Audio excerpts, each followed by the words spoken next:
Bonjour, chers amateurs d'œuvres d'art. Comment définir une œuvre d'art? Commençons donc par quelques définitions. Prenons tout d'abord les définitions pures issues du Larousse. Pour une œuvre, nous trouvons la définition suivante. Production d'esprit, mais aussi réalisation d'un travail. En cherchant pour art, de multiples définitions peuvent nous intéresser. Ensemble de procédés, de connaissances et de règles, intéressant l'exercice d'une activité ou d'une action quelconque.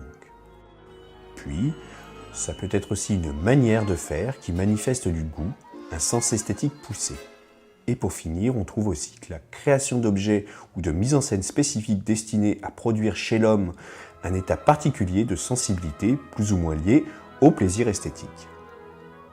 Donc alors, qu'est-ce qu'une œuvre d'art, à proprement parler? Une œuvre d'art est de ce fait une production de l'esprit, procurée par le travail d'un individu qui est destiné à produire chez d'autres individus un état particulier de sensibilité. Cette production respecte bien sûr des règles et des similitudes avec des productions semblables. L'œuvre d'art peut donc vous surprendre, vous interroger, vous déranger, faire ressortir des émotions, provoquer des peurs, faire naître des sentiments, titiller votre imagination, vous permettre de comprendre, etc. Il est donc très intéressant pour le lecteur de prendre le temps de contempler, d'écouter, de toucher l'œuvre d'art afin de se laisser pénétrer par ces divers sentiments ou sensations qui ne vont pas manquer de l'assaillir et qui vous donneront suffisamment envie de vous plonger dans celle-ci. La relation à l'œuvre d'art est dans les deux sens. L'œuvre d'art vous donne à réfléchir et de votre côté, votre ressenti, la façon de l'apercevoir, lui donne un ou plusieurs sens qui lui font devenir une réalité. Une œuvre d'art se regarde avec les yeux, s'écoute avec les oreilles, se touche avec les doigts et finit par s'apprécier avec le cœur. Donc sortez, visitez les musées, les galeries, les expositions. C'est en regardant, en écoutant et en touchant les œuvres d'art que vous faites naître en vous des états d'âme, des envies, des rêves.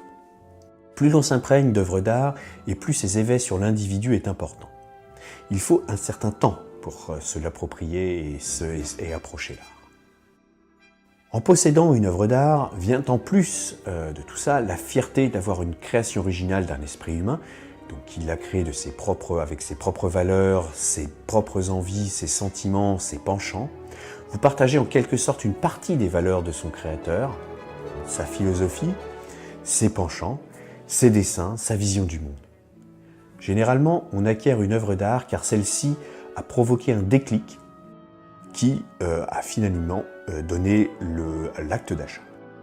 Cela peut parfois être très diffus et difficile à définir, mais généralement, même si la raison n'arrive pas à déterminer la cause, l'œuvre d'art a provoqué quelque chose en vous de profond qui perdurera et fonctionnera à chaque fois que vous replongez avec délice dans sa contemplation, son écoute ou ses effleurements de vos doigts. Donc le dernier conseil que je renouvelle, c'est sortez, visitez des galeries, visitez des expositions, visitez des musées, prenez le temps sur chaque œuvre de les contempler et vous verrez, vous ne pouvez qu'en ressortir grandi. Je vous remercie de cette écoute et je vous souhaite une agréable journée dans un musée. Au revoir.